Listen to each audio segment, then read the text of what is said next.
Perkenalkan,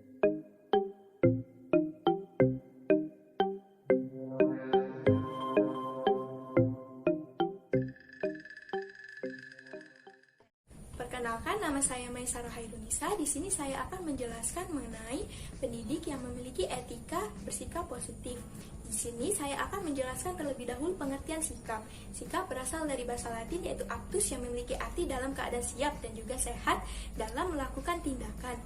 Fishbein dan Azen pada tahun 2005 berpendapat sikap merupakan perasaan yang sangat mendalam pada seseorang individu terhadap suatu objek. Perasaan tersebut bisa positif ataupun negatif, mendukung ataupun tidak mendukung. Berkowitz pada tahun 2002 mengemukakan bahwa sikap seseorang terhadap suatu objek berupa perasaan mendukung maupun perasaan tidak mendukung. Selanjutnya, ada ciri-ciri manusia yang bersikap positif. Yang pertama, bersikap netral. Yang kedua, mampu mengendalikan diri maupun situasi. Yang ketiga, kreatif dalam berpikir dan berencana. Yang keempat, mampu menangani dan mengelola perubahan. Yang kelima, optimis. Yang keenam, mampu mengkomunikasikan sifat-sifat positif secara efektif. Nah, di sini seseorang guru itu harus bersikap positif terhadap peserta didiknya. Seorang guru harus ramah terhadap peserta didiknya, sehingga peserta didik bisa belajar di lingkungan yang sehat. Dengan bersikap ramah, peserta didik bisa lebih dekat dengan seorang guru. Nah, selain itu juga, seorang guru itu harus membuat pembelajaran jauh lebih ringan serta lebih menarik, sehingga peserta didik bisa memahami konsep dengan baik. Pada saat yang sama juga, seorang guru harus selalu bersikap positif terhadap peserta didik, memahami apa permasalahan dari peserta didik, mencoba untuk menyelesaikannya dan menjadi teman bagi peserta didik, namun tidak mendukung peserta didik dalam perbuatan yang kurang baik. Selanjutnya, ada langkah-langkah yang bisa dilakukan oleh pendidik untuk bersikap positif terhadap peserta didik. Yang pertama, ketahui tingkat pemahaman peserta didik. Yang kedua, beri penghargaan setiap usaha yang dilakukan. Yang ketiga, rayakan setiap keberhasilan. Yang keempat, bekerja sebagai tim. Dan yang kelima, tingkatkan kepercayaan diri peserta didik. Guru yang memiliki etika berpandangan positif. Pandangan positif seseorang guru harus diperlihatkan secara jelas kepada siswanya. Dalam hal ini, guru dapat memperlihatkannya melalui sikap bahwa guru benar-benar percaya bahwa siswanya memiliki kemampuan untuk menjadi sukses. Dengan demikian, para siswa akan menjadi lebih percaya diri. Manfaat dari seorang guru yang berpandangan positif yaitu yang pertama, menjalin ikatan emosional. Sosok guru yang menyenangkan dengan sendirinya akan membuat siswa bersemangat belajar tanpa merasa terbebani. Bahkan, siswa membuat guru menyenangkan tersebut menjadi teladan bagi mereka karena setiap tindakan laku, kata-kata, dan penampilannya dijadikan sebagai teladan. Dan yang kedua yaitu menjadi teladan. Dalam filosofi Jawa, kata guru diartikan sebagai digugur atau dianut dan ditiru. Hal inilah yang membuat perhatian siswanya. Dengan demikian, menjadi seorang guru teladan bukanlah menjadi cita-cita seorang guru, namun menjadi kewajiban yang dimiliki seorang guru. Berikutnya, contoh dari seorang guru yang memiliki pandangan positif. Contohnya yaitu, seorang pemuda yang baru saja lulus dari universitas ternama dan dia diterima sebagai tenaga pengajar di sebuah sekolah. Kepala sekolah pun memasukkannya ke dalam kelas yang nakal, berkategori bandel, dan banyak provokator, dan segala isi kelasnya pun bernuansa negatif. Namun, yang dilakukan seorang guru tersebut pun selalu berpandangan positif dan mencoba banyak cara untuk membangkitkan semangat siswa. Setelah 1 semester berlalu, sang guru pun membuat siswa bersemangat belajar hingga akhirnya para siswa pun menunjukkan kecerdasannya di bidang matematika, seni, bahasa. Akhirnya, kelas tersebut pun menjadi siswa yang cerdas dan memiliki semangat belajar yang tinggi. Demikianlah penjelasan dari saya. Terima kasih. Jadi teman-teman, pendidik yang berprestasi itu bukan hanya pendidik yang misalnya ikut lomba terus menang, tapi ada 8 kriteria pendidik yang memiliki prestasi membanggakan. Yang pertama adalah menghasilkan peserta didik yang berprestasi. Berprestasi di sini bukan hanya prestasi di bidang akademik, tetapi juga dalam bidang non-akademik. Yang kedua adalah memenangkan kompetisi di bidang pendidikan. Nah, biasanya kan ada juga tuh lomba-lomba untuk guru, misalnya pengajar terbaik atau pemateri yang terbaik dan sebagainya. Prestasi yang ketiga adalah menerbitkan buku. Biasanya ada juga tuh guru yang menerbitkan buku, baik itu buku pelajaran, buku motivasi, dan buku-buku yang sifatnya membangun. Yang ketiga adalah menciptakan invensi dan inovasi pembelajaran. Nah, maksudnya adalah guru-guru yang berprestasi adalah guru-guru yang memiliki daya kreatif dan daya kreasi, sehingga dalam mengajar tidak monoton. Guru-guru seperti itu bisa juga disebut dengan guru yang memiliki prestasi. Yang kelima adalah memperoleh paten atau hak atas kekayaan intelektual.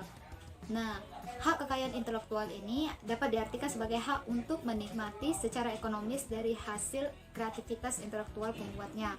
Objeknya adalah karya-karya yang dihasilkan dari kemampuan intelektual manusia yang membuatnya. Yang kelima adalah memperoleh hak paten atas kekayaan intelektualnya. Contohnya, ketika membuat buku tadi, biasanya dalam pembuatan buku ada namanya hak paten, hak cipta. Nah, itulah merupakan salah satu juga dari prestasi yang membanggakan. Yang keenam adalah mendapatkan penghargaan dalam suatu bidang. Bidang ini bisa juga diberi penghargaan dari misal kepala sekolah memberikan penghargaan kepada guru maupun dari pemerintah yang memberikan penghargaan.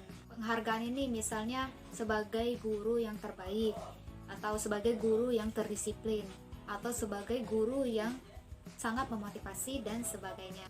Dan yang kedelapan sekaligus terakhir adalah pendidik yang memiliki prestasi adalah pendidik yang berdedikasi terhadap tugas-tugas yang diterimanya. Apapun yang dia lakukan dengan penuh tanggung jawab dan dia lakukan dengan sepenuh hati. Itu dia kriteria pendidik yang memiliki prestasi. Contoh realnya bisa kalian lihat pada guru-guru kalian sendiri dan bagaimana cara dia memperlakukan peserta didiknya. Yang paling sering nampak adalah ketika guru yang sering mengajak peserta didiknya untuk ikutan lomba. Assalamualaikum warahmatullahi wabarakatuh. Saya Oktaviani. Saya akan menjelaskan tentang adaptability. Pengertian adaptability. Adaptability adalah kemampuan seseorang untuk bersifat fleksibel demi menyesuaikan suasana hati, melakukan empati dengan para peserta didik yang ada di sekitarnya. Jadi dapat disimpulkan bahwa adaptability adalah kemampuan individu untuk menyesuaikan diri dengan orang lain dan diri dengan lingkungan sosial. Tujuan adaptability. Tujuan dari adaptasi sendiri agar individu dapat menghadapi tuntutan keadaan secara sadar, realistik, objektif, dan rasional. Adaptasi dibagi menjadi 5, yaitu adaptasi fisiologis, adaptasi psikologis, adaptasi perkembangan, adaptasi sosial budaya, dan adaptasi spiritual.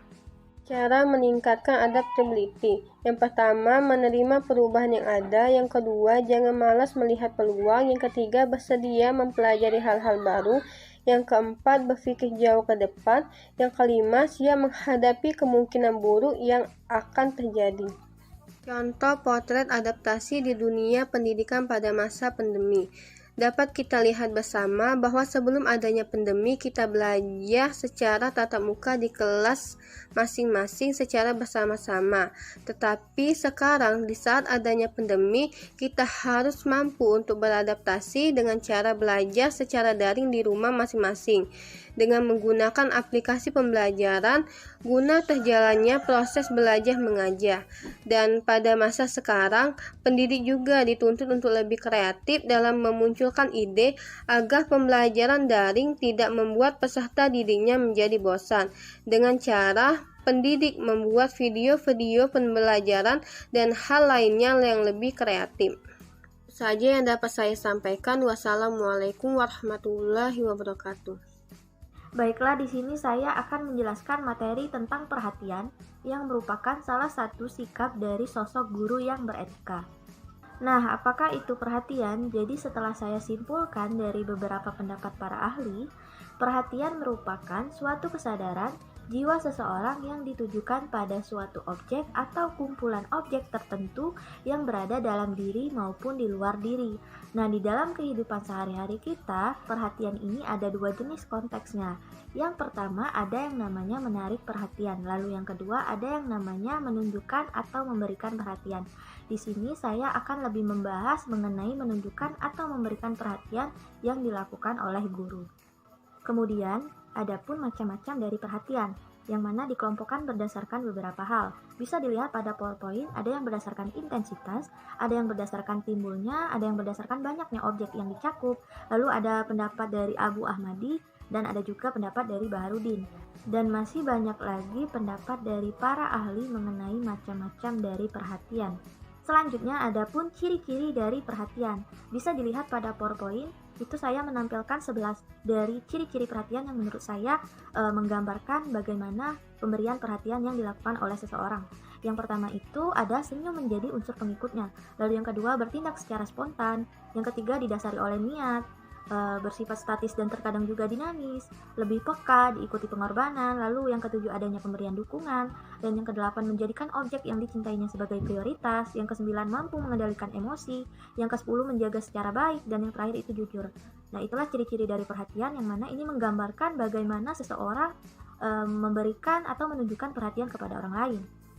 Nah, untuk contoh dari perhatian guru kepada peserta didik, di sekolah itu kita bisa lihat pada guru bimbingan konseling, di mana dalam menjalankan tugasnya, guru bimbingan konseling ini seringkali menunjukkan atau memberikan perhatian-perhatian kepada peserta didik, terlebih lagi kepada yang bermasalah. Nah, untuk guru-guru mata pelajaran yang lainnya pun sering melakukan atau memberikan perhatian kepada peserta didik dengan cara memberi teguran, menyapa, ataupun yang lainnya. Baiklah, cukup sekian penjelasan dari saya. Terima kasih. Wassalamualaikum warahmatullahi wabarakatuh.